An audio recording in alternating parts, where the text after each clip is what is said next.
The Wholehearted Men Show. Wholehearted Men Show. The Wholehearted Men Show.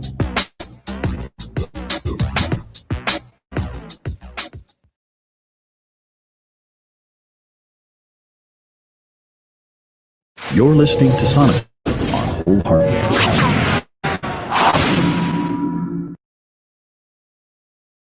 Sydney Kasanda was born April 5th of 1967 and was divorced in 2013. He has 2 sons and 3 grandchildren. He worked for Zanaco, Citibank, Standard Chartered, Industrial Credit Company at EcoBank until January 2016. His highest corporate position was Resident Vice President at Citibank, and he earned this title based on diligence and recognition. Since 2016, he became a freelance book editor while he was bedridden. He has since published 9 Zambian authors. In October of 2019, he's developed gangrene from 19 years of pain as a result of cancer, which was deep vein thrombosis, DVT, that blocked the main veins in his legs. He had emergency surgery and lost his right leg. 7 days later, he lost his left leg and officially became an above-knee bilateral amputee. It's been a year now, and from his recent visit with the doctor, he's been advised that he needs further surgery if he's ever to walk on prosthesis. He has chosen to weigh his options and see what the future holds. He's currently working on establishing a foundation for persons with disabilities for their inclusion in the socio-economic sector, and I believe that has just come through. The primary driver to achieve this is the prototype of an organic farm he is developing that will be disability accessible and easily replicated as a social enterprise. He's also taking subjects for his grade 12 exam so that he can enroll for a general degree with the University of Zambia in 2022. In the meantime, he continues to edit manuscripts as his first passion. Hello, everybody. Welcome to the Wholehearted Men Show with your host, Sonic Kamuza, and I am here with Sydney Kasanda, and you probably heard his bio as we were talking, as the show started, but I have Sydney here for a particular reason. As I have been navigating this road in the Wholehearted Men Show, one of the things that I keep kind of harping on is authenticity. And for some time now, a few years, Sydney has been sharing his journey. And many of you that may not know anything about his journey are going to learn about his journey and some of the amazing stuff. But he is actually the catalyst and the inspiration for this series that I wanted to put together, which is a series on ordinary people who have some extraordinary stories. And Sydney is one of those people that I think has an extraordinary story that I think should be shared with the world. And I've been encouraging him to write his book. I don't know where he is with that. We'll find out in a little bit. But for the purposes of this show, I'm going to kind of lay back and we're just going to walk with Sydney through this amazing story of his. And Sydney, welcome to the show. Fill in any blanks that may not have been filled in on your bio if you want before we dive right in. Okay? Well, I think you've covered quite a lot of it. All right. So I guess that's my cue to say, okay, I don't have to go backwards. I can go forward, huh? Yes, But we can. before we do any of the forward movement, let's go back to the story. So you lost both of your legs. I'm just going to jump right into it. You lost both your legs, and I'm using the word lost, right? I'm using the word lost, but I think you have another Mm, word because you lost them through uh, somewhat of a choice, right? And I'm just using the yeah. word choice because I kind of know the background of the story, and I don't want. So why don't you walk us through where this started? And for our viewers, I'm going to be sharing pictures and things that Sydney has given me permission to share. So if you are squeamish or if you're a person that has an issue with looking at pictures that might be, they might be a shock to you, I suggest you be forewarned about the fact that we are actually going to be sharing some of Sydney's pre photos, pre decision photos, and some of the post decision photos. Okay. But all yours, Sydney. Why don't you walk us through the beginning? How did this all start? Well, thank you for having me on your show. I must add that this is the first time in my life that I've ever been on a show, been on TV, been on anything. But the whole journey actually started in 1999, I think. Yeah, 1999. Um, one of my legs swelled up. I thought it was a shoe that I was wearing. I took it off. When I tried to put the shoe back on, and it wouldn't get back on. And I went to see a doctor, and without mincing his words, unfortunately, he just told me, "You've got cancer." Well, I didn't know how to deal with it then. And I went into confusion for 2 weeks. I didn't leave the house because, as far as I was concerned, cancer meant death. Then I went back to see him, and then for years I started now going to Zimbabwe, South Africa, because at the time in Zambia we didn't have the cancer centers we do now. So every 6 weeks, I used to go to Zimbabwe for radiotherapy, but that just made things worse. And then I went to South Africa for what I thought was a second opinion. And when I got there, I was fine. I was walking and went to see the doctors. And when they diagnosed me, there were six doctors sitting there. And again, without missing their words, they just told me I had 2 weeks to live. Wow. So I told them, so I said, okay, 2 weeks. What do we do in 2 weeks? They said, if we do chemotherapy, you'll live for 1 week. If we do radiotherapy, you'll live for a month. If we do both, you'll live for a week. I said, okay. So the decision was whether I wanted to live for a week or whether I wanted to live for a month. Wow. Now So hold up, I because decided, hold up. This is new. This is new yeah. information to me because I didn't have.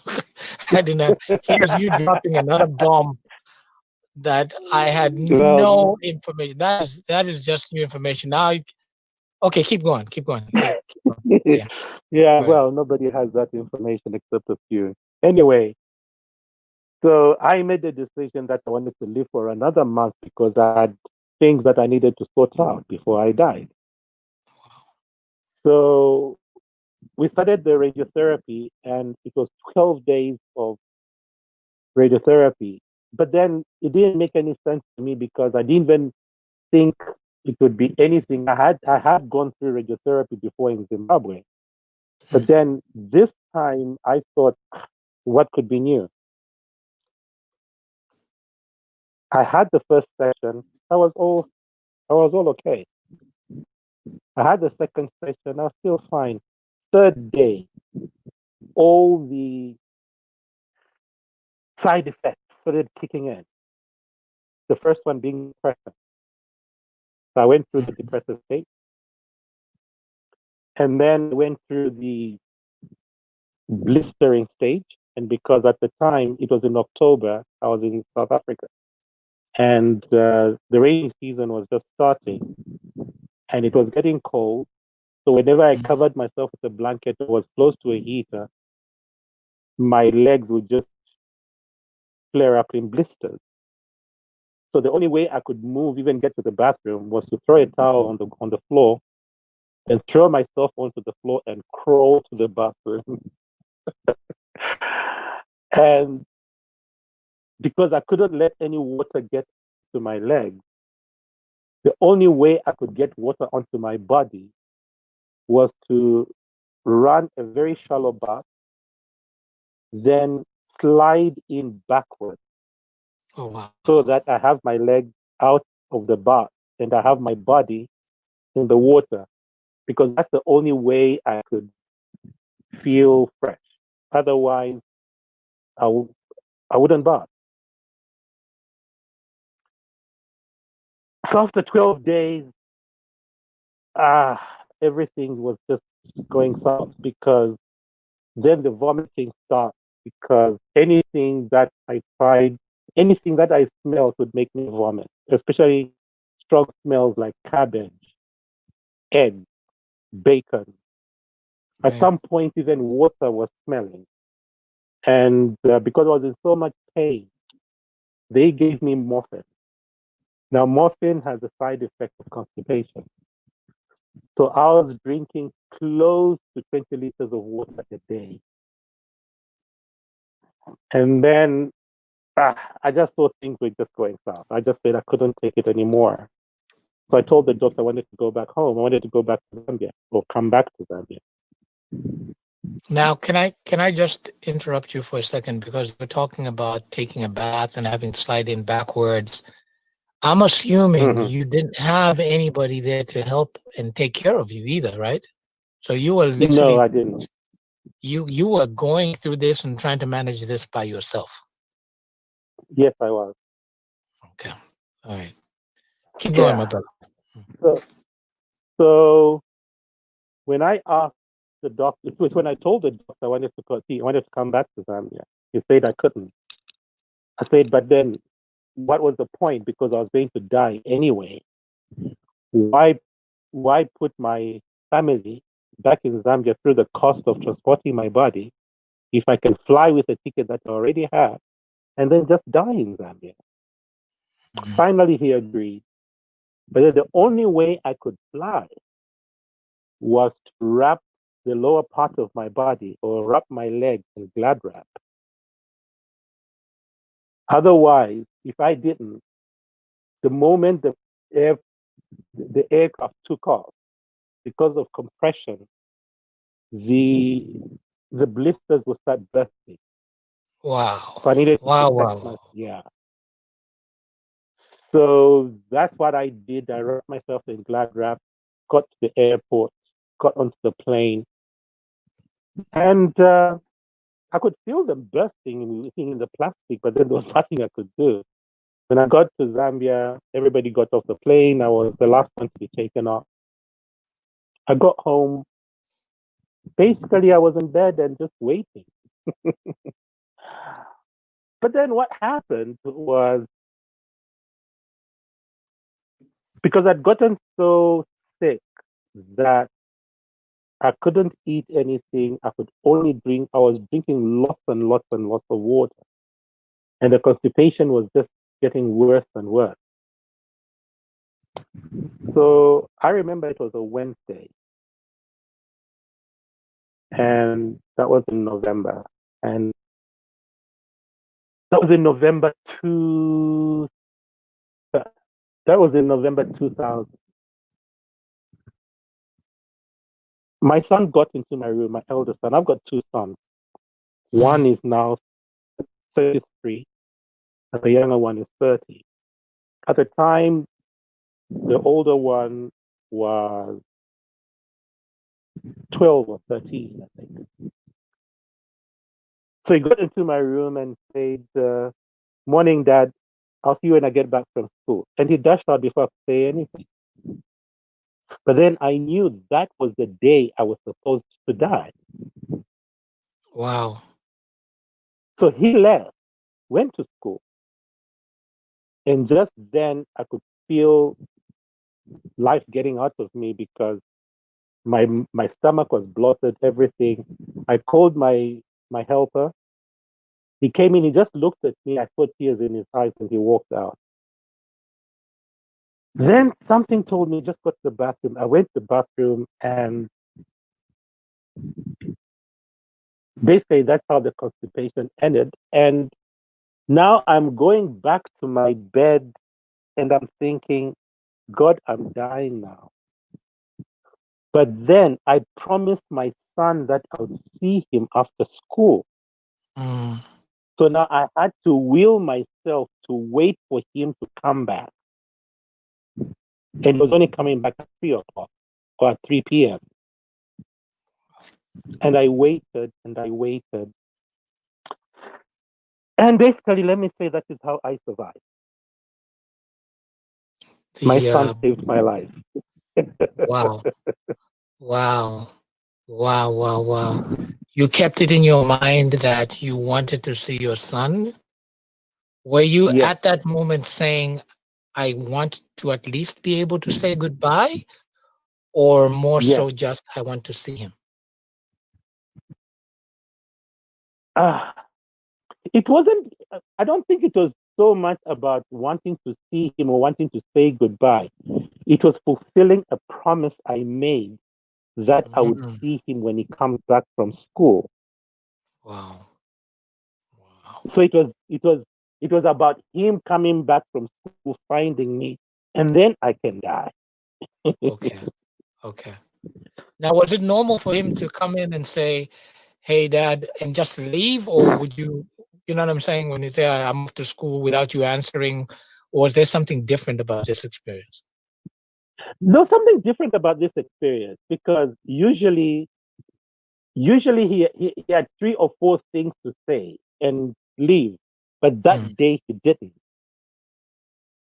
mm. That day he didn't. Have you ever spoken with him about that?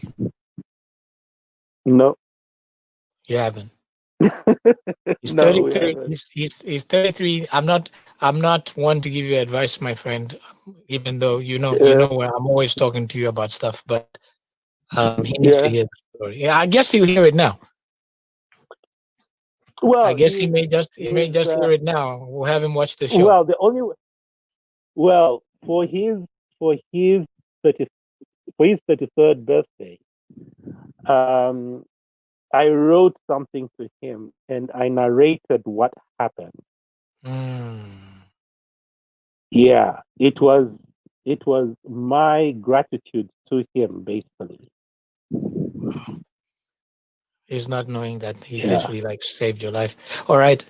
I'm trying to embrace and um absorb this 1 week, 1 month to die thing that you shared with me that I just found out, and then just understanding that journey from SA back home with the making a decision about having the information that you're going to die, and you've been told that you have X amount to live, and then this bombshell of this is the day that I'm supposed to die, and yeah, this is how it plays out.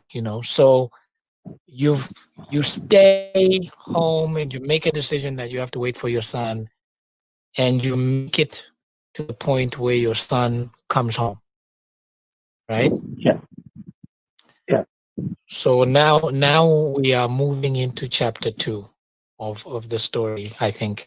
So now Okay, walk me through the next chapter.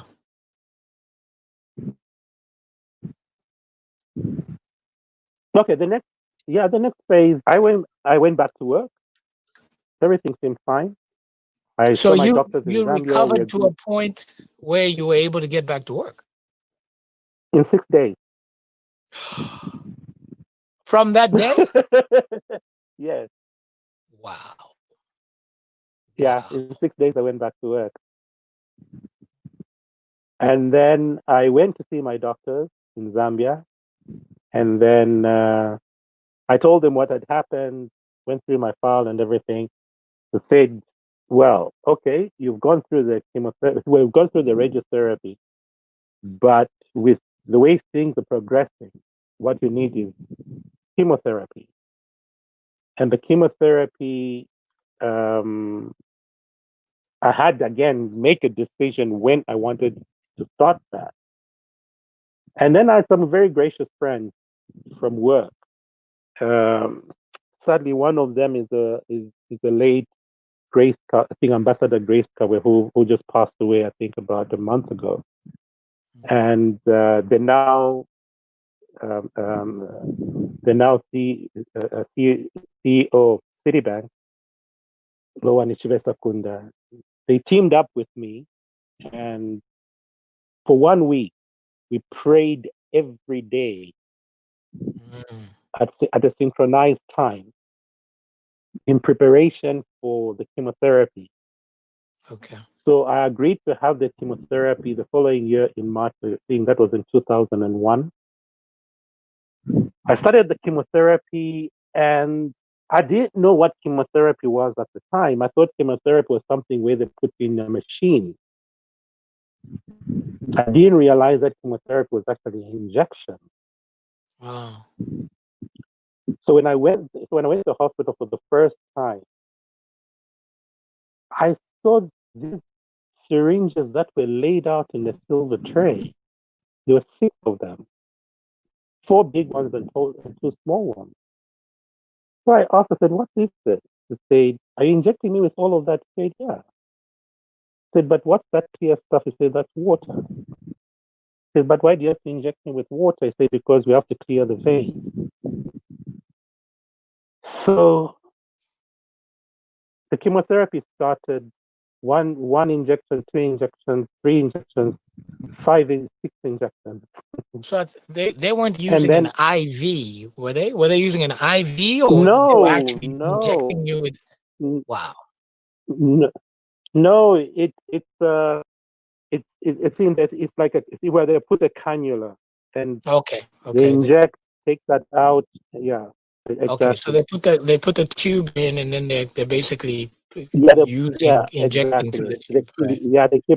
They keep pumping it. I think they keep pumping through that, and then because the chemotherapy would start about 11 o'clock in the morning, and it would take about an hour and a half, and then straight after that, I had to rush home because I knew that at 15 hours I'd start vomiting Oh wow. until. So I used to do it on Friday so that I leave work. So I used to leave work on Thursday, tell everybody, oh, I'll see you on Monday because tomorrow I'm going to fall sick. Oh. And then I get to the hospital. I start chemo on Friday at 11 o'clock. And then I rush back home. I never wanted anybody to take me to the hospital. I used to drive myself. Mm. Then I'll drive myself back home in a hurry so that I sleep because I know at 3 p.m. I'll start vomiting until Sunday. Then Monday I'm back in the office. How was your So weight at this this went time? on. How was your weight? How was your weight at this time? The weight didn't start fluctuating until I think the third week. Okay. Because what I had done is I had done some research on the medicine that they were going to give me. And Okay. one of them causes hair loss. What I did is 2 months 2 months before the chemotherapy, I started shaving my head so that I didn't have Mm. to go through the shock. Yeah. Okay.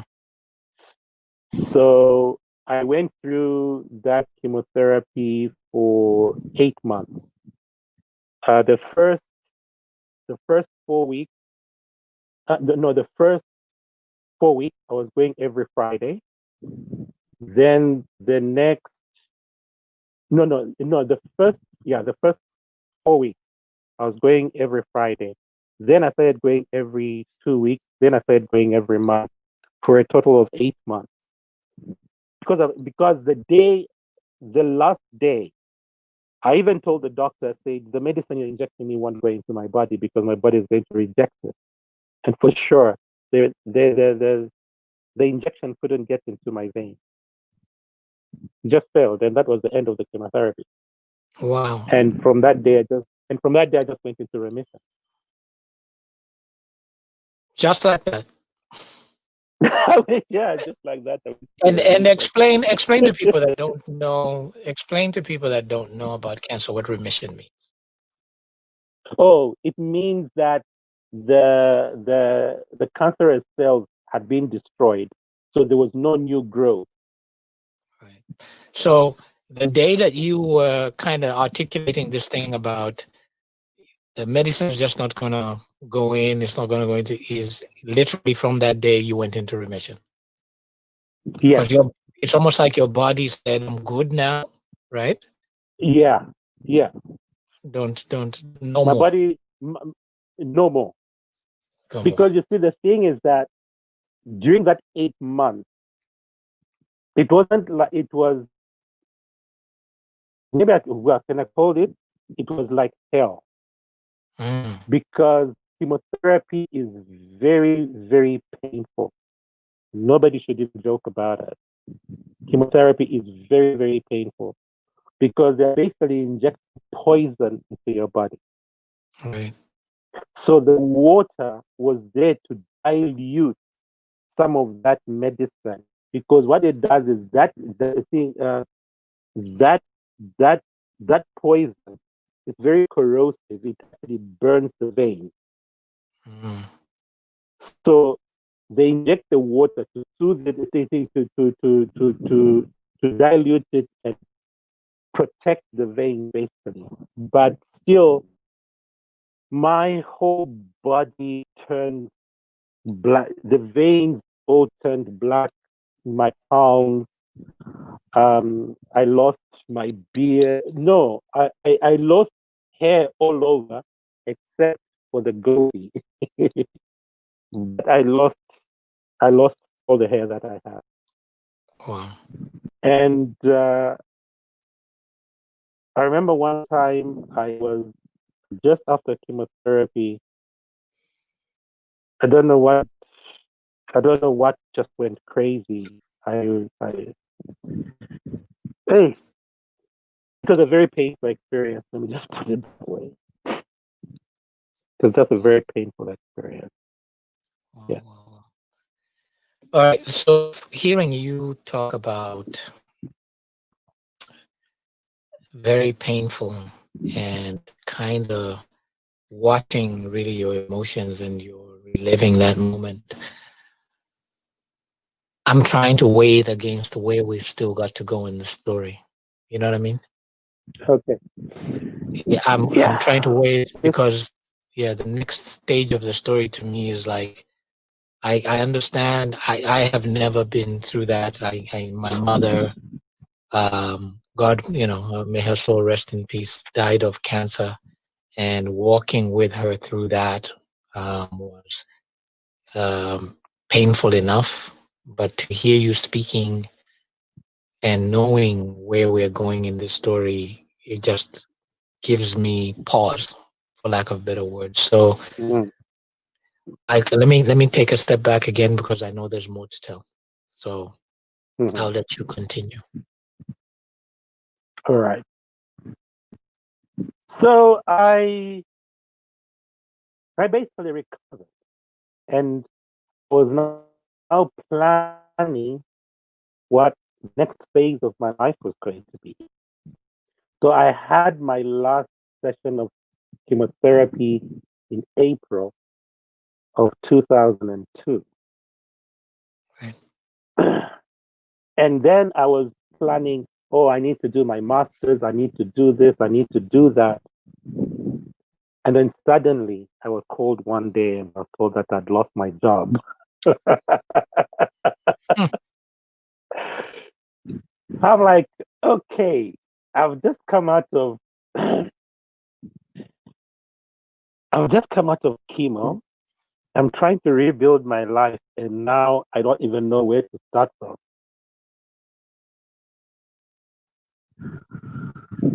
So, well, let's say, um, in good times, you've got many friends.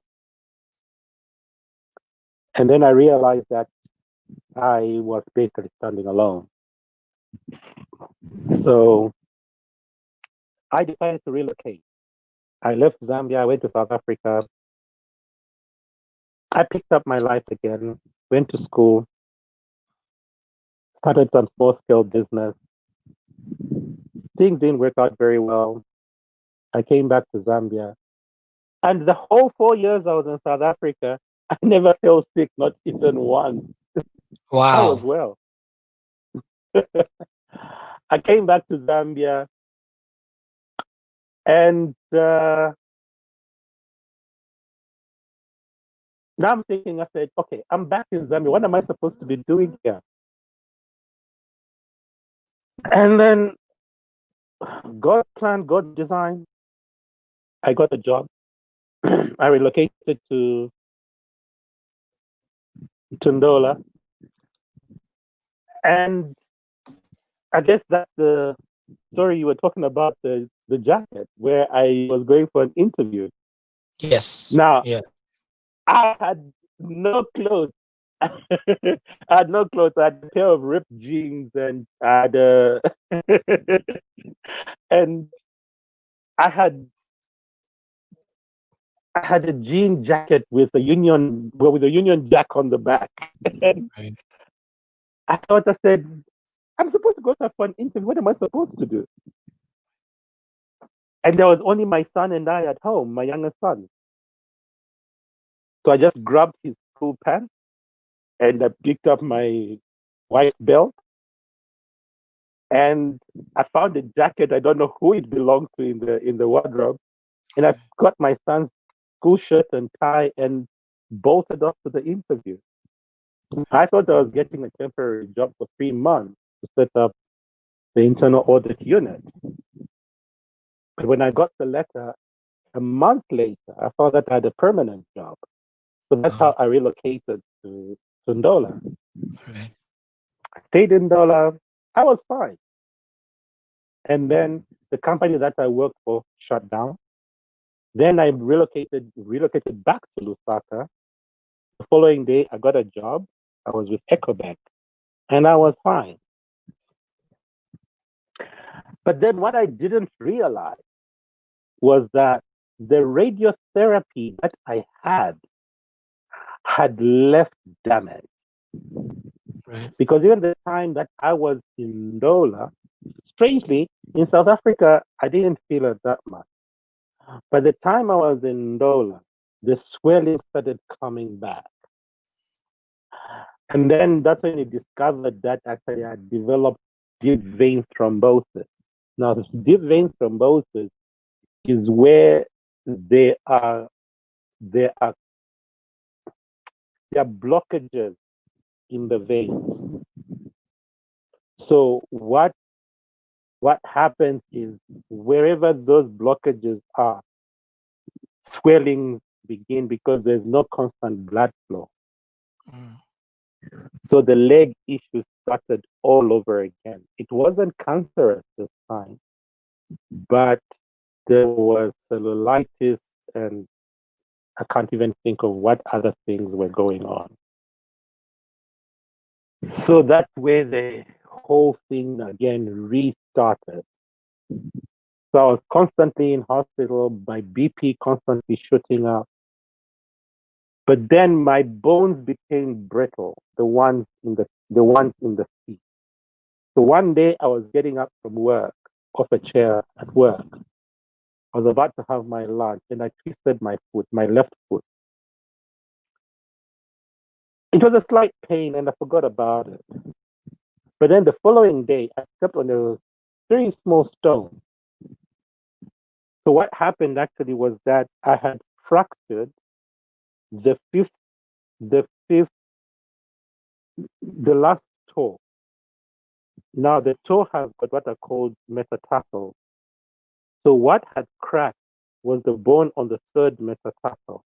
It was still intact, but then when I stepped on that little stone, the bone separated.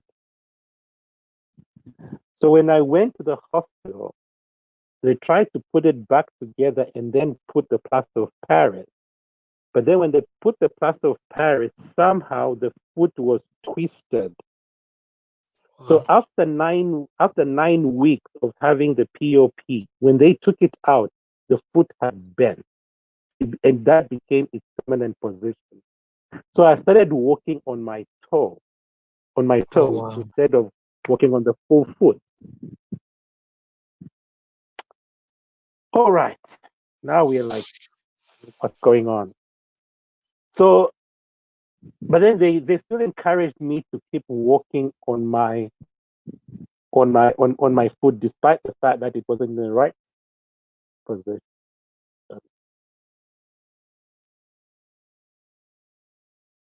Then one day again, I'm at work and I feel this sharp pain.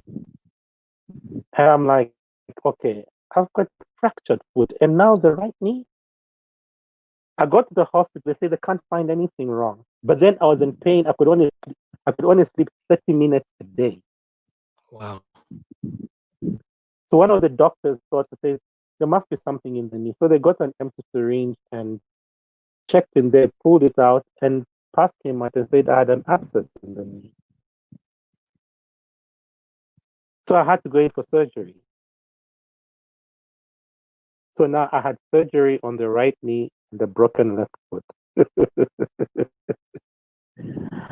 But then the surgery didn't work out as well as we expected. A month later, I had to go back in again. But then it didn't help much. Then it was recommended that I go and see a Chinese doctor. I don't know whether that was the best decision or the worst decision I ever made. Because it became torture, if I may call it that. I used to receive 6 injections a day. So the Chinese At doctor the was end in of Zambia. in Zambia, yes. Okay. At the end of 3 months, I said enough because I'd been given 150 injections and 3,500 tablets. And I still wasn't feeling any better. So basically, I was bedridden by this time, and now that time I was still with I was still with the bank, and now we're deciding: should I go see? Should they send me to South Africa? Should they send me to India? Whatever, whatever. And then I went to see doctors at the Beit Hospital here in Zambia, and they told me, say, in the state that I was in, it was not advisable for me to even go, whether it was India, South Africa, or anywhere else, because whatever it is that we're going to do was going to actually complicate matters even further. So I had to take a step back. But then I thought, said, how am I going to carry on with the rest of my life? Because I wasn't appreciating pain. So basically, throughout that period, I was basically living on painkillers. Every kind of painkiller you can think of. The only one that I refused to take was morphine. And then, again, sadly, while I was bedridden, then I lost my job again. Because I'd been away from work for almost a year. Right. So now I was in a wheelchair and no job. Decisions had to be made.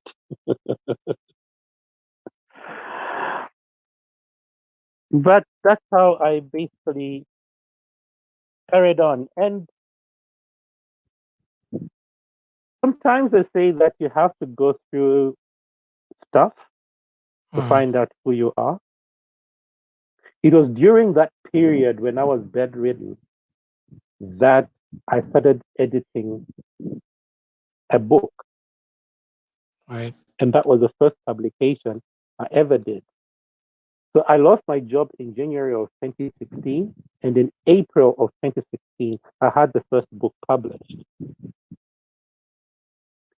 By October of 2016, I had the second book published. By March of 2017, I had the third book published, and it became a career. I didn't look for it. Basically, it came.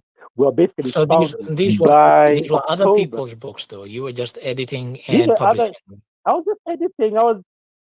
I mean, I was not an editor. I had never edited a book in my life. I just loved reading. And I And you thought, love oh, I might as writing. well kill some. I said, well, I might as well just kill some time while I'm at it. Right. And because actually the messages that the people were writing about, or the things that people were writing about, resonated with me. Mhm. So I felt I could actually do it, and that's how I did it. And now it's turned into a career. Now everything seemed fine. I was basically really living my life now as Sydney and not as an employee. And because by that time I thought, I said, what did I love doing? I also loved baking. So because my mother taught me how to bake when I was 9 years old. Mm. So from my kitchen, I created what I called the home baker, and I started baking cake. I've seen So on those. one hand, I was so one hand I was editing books, and then I was baking cake. The two things that I loved the most. Yeah. So in 2017, then my young sister said, "Nope, you can't continue living in Lusaka on your own. I need you to move out of there and come to live on the farm." That's how I moved to the farm. Okay. Then last year in April, it actually I'm, happened on the uh, 12th of I'm April. actually, I want to pause. Uh-huh. I want to pause just for a second, just to catch a breath. All right. Because All right.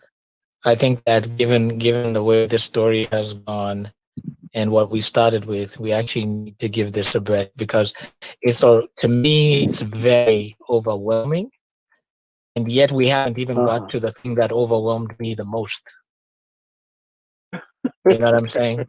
You have having so much of now the backstory Mhm. is real heavy. So I think that where we're about to go requires just a breath for me, not for you. I think you've been really magnanimous in telling this story, but it just required a breath for me. So I'll take a breath and let you go. Uh, Okay, you're good. all right. So April the 12th, 2019, we were preparing for our father's memorial, and we were combining it with my sisters and my brothers. So it was like five of them in one memorial. So it was Mm, quite a heavy load on all of us. right. At the time, I still had challenges with my legs, so I was working on crutches basically because that problem didn't go away. Uh, but I The could deep still pain from move around. process, the foot, broken foot, and the knee issue, right? Yes, yes, because now remember after the surgery, because what had happened was with the right leg where I had the surgery on the knee, Mm. because of the pain and the trauma that the leg went through. While I was still in hospital actually, and after the surgery, the leg locked at a 90-degree angle. Oh wow. Yeah, so there was no way of me. There was no way I could walk. So we tried everything. I went for physiotherapy, name it. It just didn't work. And then this doctor at Baker, he told me, he said, you know what? Stop all this physiotherapy that you're doing because one, you're wasting a lot of money. Two, you're not dealing with what the problem is. What I advise you to do is go and buy a 5 kg bag of meal. Lie down on your couch, on your bed. Try and straighten out the bent leg as, as far as you can. Then put that 5 kg bag of meal on the knee for 20 minutes. Take it off and keep doing that for 2 hours. Put on for 20 minutes, take it off, put it on. And before I realized it, the leg started straightening out. Really? But then it didn't, no, it straightened out. But then the thing was, it didn't straighten out completely. So I ended up walking on my toes now on both legs. So you Remember, I couldn't was get walking on you my couldn't get toes. the heel. You couldn't get the heel of your I of your couldn't feet. get the heel. No, I couldn't get the heel on both legs. Now I could on both feet. I couldn't get the heels onto the ground. So I was walking on my toes. So when I went to South Africa in 2016, because that is where I went to have the first book published, I also went to see podiatrists and all these people who do prosthetics and orthotics, whatever. I had shoes made, special shoes made with special insoles, and then I had a brace made. Oh, I have to send you the picture of that. So that's what I would wear for me to be able to walk, even on crutches. Without that, I couldn't because I couldn't even get my feet into normal shoes. The toes would go in, but the heel would stand outside. So the only way for me to be able to get to any place was for me to have those shoes on. Right. So April the 12th, while we were arranging for the memorial, we were all excited, or I don't know whether to call it excited or busy, but I felt a very sharp, I felt a sharp pain in my back. It went up my spine. And the following day, I couldn't get up. I forced myself, I went to the memorial anyway, but I came back straight and got into bed. And from that day, things just got worse. Now, what had happened was that whatever had happened on that day affected my right leg as well. The cellulitis came in as well. But then what happens with cellulitis is as it's clearing out, it makes the skin peel off. So the skin was peeling off, and then it left two blisters on the ankle. I put a cream on it. I thought it would go away like it usually does. But that wound kept growing and growing and growing. I went to the Coptic hospital and I went to have a scan done. And they told me I had lost 33% of blood flow to my leg, on both legs.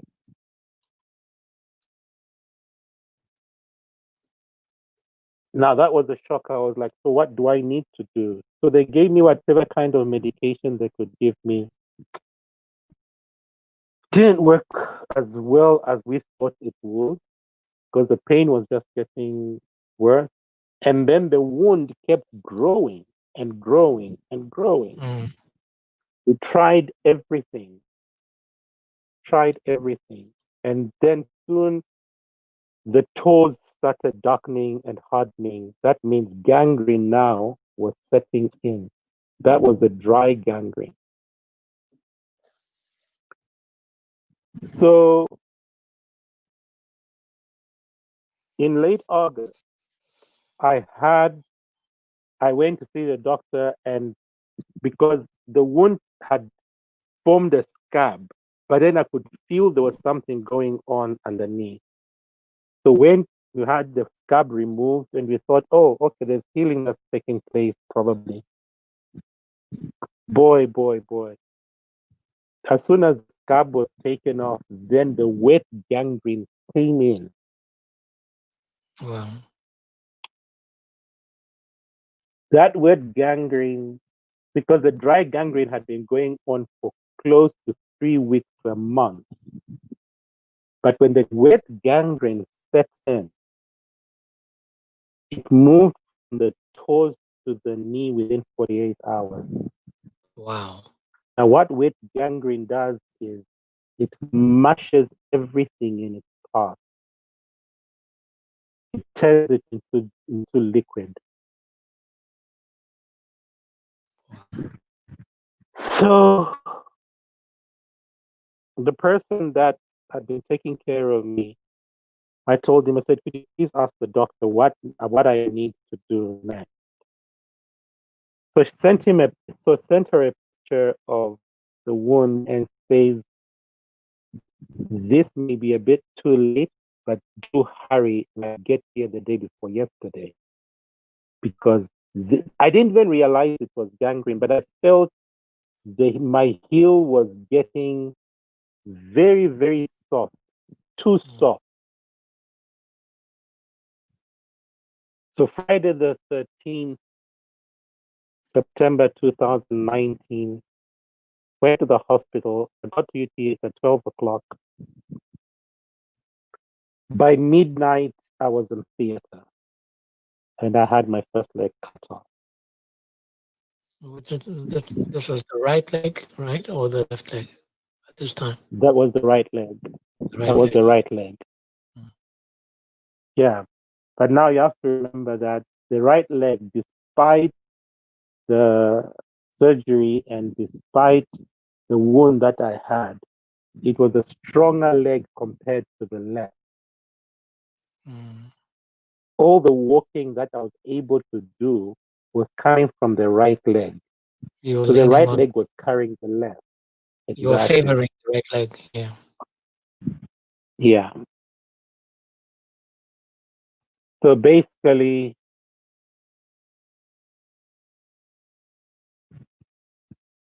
that surgery was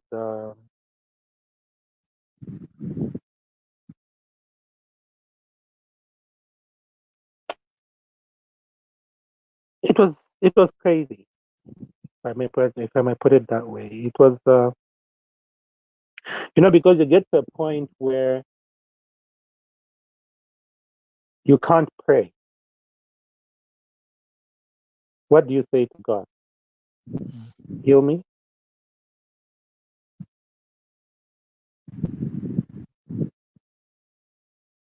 Because the time I was lying there in the waiting room,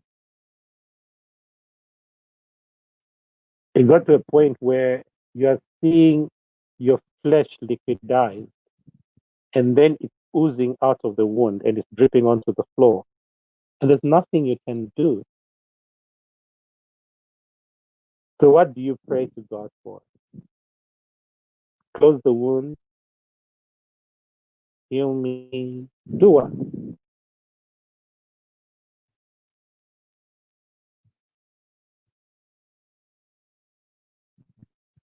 All I wanted was the pain to stop. But yeah, so that's how I lost the first one. The surgery took about 2.5 hours. And the crazy thing was I mean, surgeries these days, I didn't even know that's how they do it. You're actually conscious throughout the procedure. Mm. Yeah, so they inject something into your back, and basically from your waist down, you're numb. They gave you like an epidural, right? Yeah, something like Yeah. that. They inject it into the spine. And yeah, I went through that. And 2.5 hours later, got out of there and I didn't have a leg. Um, if I said that I was heartbroken, I would lie. I didn't feel heartbroken. I felt I had let go of something that was dead and I was holding on to. You articulated that so eloquently. I have to find that post, that old post, and I'll share it with our listeners and our viewers because I think I can't remember whether you articulated it after, I think immediately after the surgery when you had, when you had It healed a was a little few bit, days after. a few days No, after yeah, you no, it was posted. it was Yeah. because I only did the first post after the second surgery. I couldn't post anything before that. Yes. Yes. Yes. So I'll Yeah. share So that post. Right. yeah. So when I got out of the ward, I was back in the ward. I mean, okay, fine. Yes, I did go through the post surgery pain. I mean, it feels like you're burning. I mean, it's fire when the anesthesia wears off. Mm. It was really, really crazy, but it was taken care of, and that was okay. And the same day, if not the following day, because I had a manuscript I was working on. I was already on my laptop and I was working anyway, so I was Mm. doing okay. So they took off the first bandages. It was healing very well. It healed actually very, very well. And then because I had indicated that if they took off the right leg, the left leg had to go because it was useless without the right one. But then it didn't sit very well with some doctors. We had to get through some arguments. They told me, "Oh no, we can discharge you. You can come back later." I said, "No, I'm not going home with this. This leg is totally useless." Mm. And it took a lot of convincing and putting forth my argument What was that that argument, Sydney? What was that argument? if I had to come back home with the one leg, if it was a perfectly normal leg, I would have very, very happily have come home. Mm. But this was a leg that was going to cause me even more problems because I saw even while I was in hospital, even just to go to the bathroom on that one leg was impossible. So I thought, if I can't even work it here, how am I going to work it when I'm at home?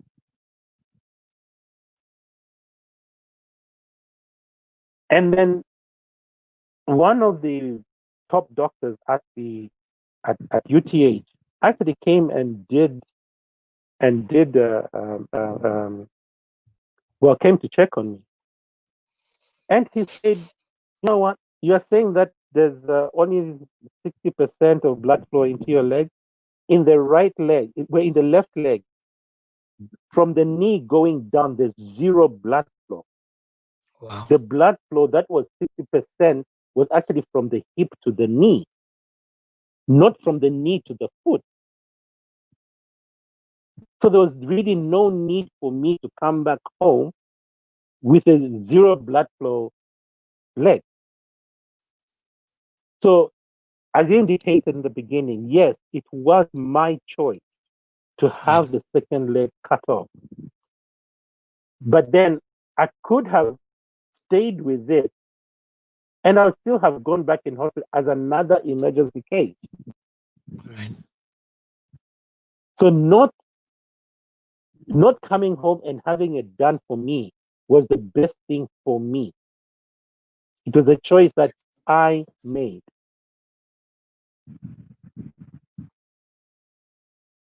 That's, I think, when we started this, I was talking about the choice. And I think what hit me when I read, because I remember us walking through kind of like the first one. And I remember when I saw the post of you explaining um, Hmm. just the fact that you had to make that decision. And then the way, I don't know if I'm going to use the right word, but you actually talked about freedom. You know what I mean? It was almost like you were expressing a sense of freedom and a sense of peace, and Yeah, like, in about losing, your legs. And I think that's what really hit me, like the way you articulated that. Now I'll find it. If you can find it before me, share it so we can share it with our yeah. You audience. see, But the thing is this. The thing is this. Going by the backstory, we went back to 1999, right? We are in 2020. That means this has been 19 years, or is it 20 years yeah, of pain? wow, See what I mean? That's why some people don't understand how I could feel like this is freedom when I've lost my leg. This is not an experience where I was walking one day and then the following day I lost my leg. right, This has been 20 years in the making. Yes, I've been told I've handled this quite well. Probably I have, only because I've dealt with this over such a long period of time. So I do not minimize people's feelings about what they have lost. I I can only deal with what I know about what I am dealing with. mm, See what I mean? yes, So sir, for me, it is freedom not having those legs because they caused me more pain right, than anything else. right, right, right. I think that it's hard for anybody. I Nonetheless, don't. yeah, yeah, it's hard for anybody. You see, that's what I'm saying. Even if you know a relative is dying and was very, very sick, or you know that your grandfather is 120 years old and should be dead anyway, when they do die, you Right, still cry. you're still on. Similarly, you still mourn. But similarly, even for me, despite the fact that I went through this pain for such a long period of time, when I lost my leg, I still cried. Right, I, mo- I it was not something that it was not something that I I I wanted to give up without a fight. I did everything that I could to save my leg. I did everything I could. I spent all the money that I had. I saw all the doctors I thought I could see. right, I lost so many opportunities just to try and save my leg. That's why I look at them now and say, I probably was holding on to dead things. that's exactly what you said on that thing. Like, It is so to me, it was whether it was catharsis or it was uncluttering my closet. Basically, that is what I have done. right, If giving up my leg was going to give me purpose, then so shall it be. amen, If I'm going to amen, realize who I need, if I'm going to realize who I need to be through the loss of my leg, then let it be. You just made me sit up. You just made me sit up. That there is the line of the day. If I am going to find my purpose to the loss of my legs, then so be it. That by itself, my friend, is the price of admission. Because there are so many places I think we hold on to dead things. We hold on to dead thinking that they're serving us when in reality they are holding us back from our purpose. Exactly. Wow. Exactly. You know, I'm looking at the time and I realized that I could talk to you for like 2 hours. And clearly we have to come back to this is a two-part conversation Okay. because I know there is more. And I know because you just hit me with some stuff the other day that just made me sit up again.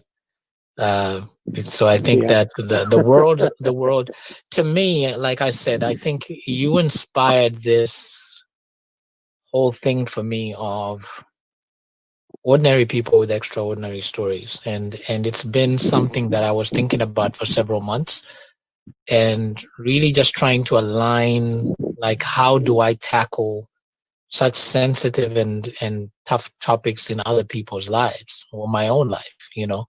I don't see myself as necessarily having such an extraordinary story, but I think your story is a story of bravery, is a story of strength, is a story of pain. It has all the elements that need to be edited and published, maybe even by yourself, you know. And like I encouraged you, I told you, I said, you need to write this story and you need to write the story so it lives and so that it has life. And I think, you know, without trying to sound um, callous in my words, your legs are calling for that story. Mm. And you know me, I won't leave you alone Yeah. until I see it somewhere. Um, Wow. We'll see. yeah, My doctor has yeah, been telling me that. yeah. Says my healing process is dependent on my writing the story. I have to find somebody who can write it for me. I don't think I'll be able to write it myself. I don't know whether I'll be able to write it myself. Just listening to you tell the story, I think that's what you need to do. You need to tell the story and just have somebody transcribe it, because sometimes our Yeah. stories are sometimes our stories are difficult for us to actually tick tack on. You know, it's like I started a You book see, many because years.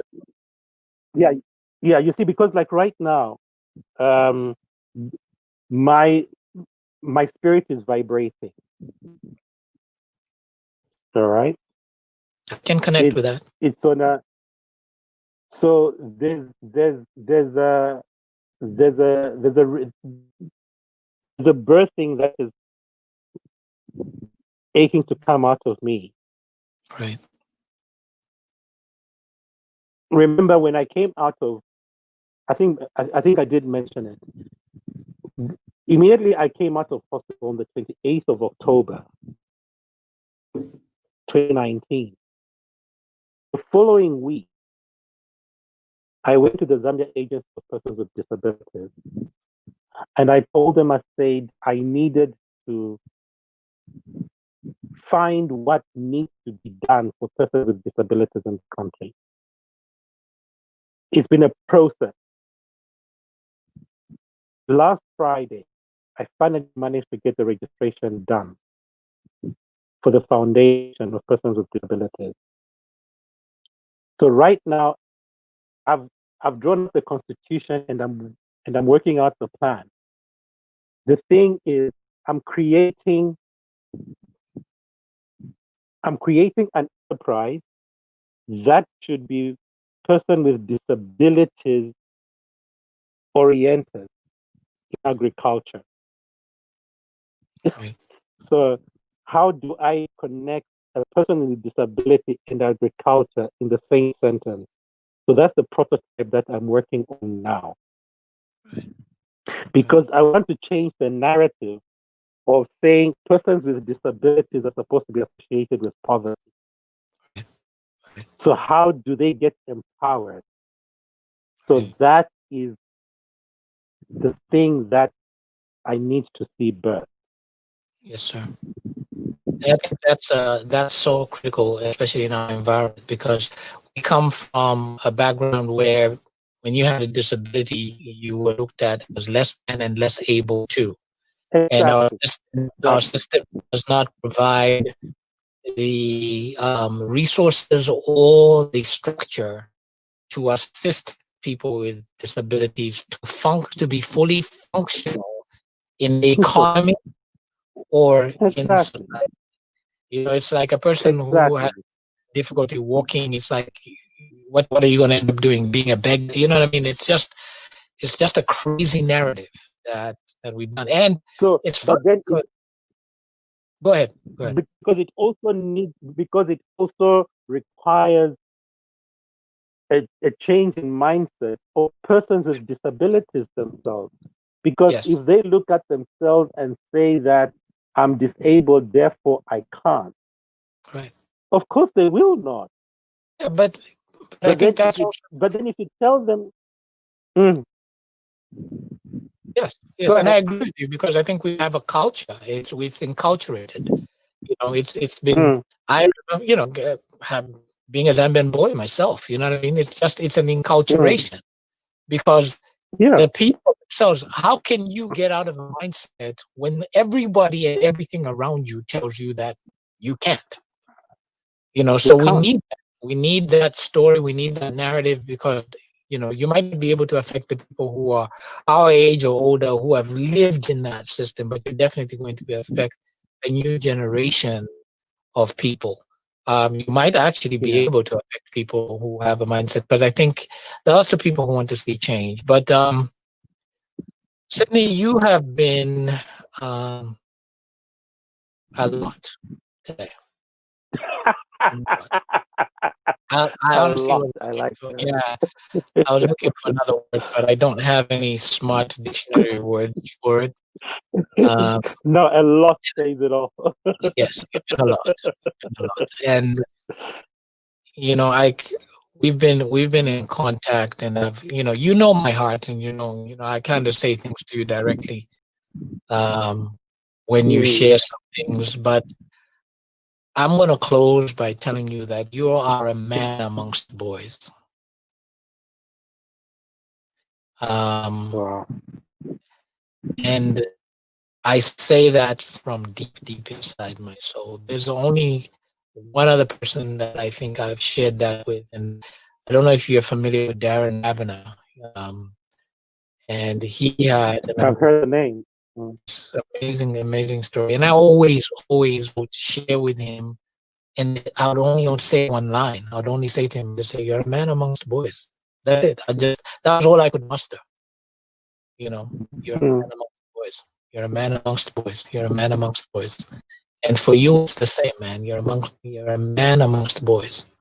In a sea of boys, you stand up as a man. And hearing more than I knew about your story right now, just I'm going to go through the rest of my day until we talk again. Just really, like I told you, taking stock about the things that I complain about, the things mm. that make me get great against me and make me go, what a, when in reality, there are bigger things that I could be concerned about. There are bigger worries that should take my energy. It's even in this environment that we're in America where people are just biting at each other over politics. You know, stories like this are needed because it brings me to what's important. Choosing life, which is what you did. You chose, and you could I have did. given up. You could have given up 21 years ago. You could have given up when they told you one week.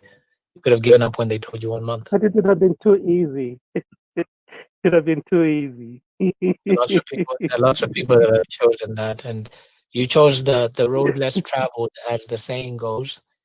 And Mm. we are better. We will be better people for having witnessed and walked along with you in your story. So I look forward to our next conversation. Thank you. I really thank you for making the time, man. I really thank you for putting up with us trying to And connect thank you and for having me. figure out how to do this. I really appreciate you and what you bring. What you bring. So with that, thank you to everybody for listening in to Sydney Kasanda's real incredible story. Sydney is in Zambia, for those of you that don't know, and just an incredible, incredible man who has shown great, great bravery in the face of some insurmountable odds. So thank you, my brother. Thank you. Good night.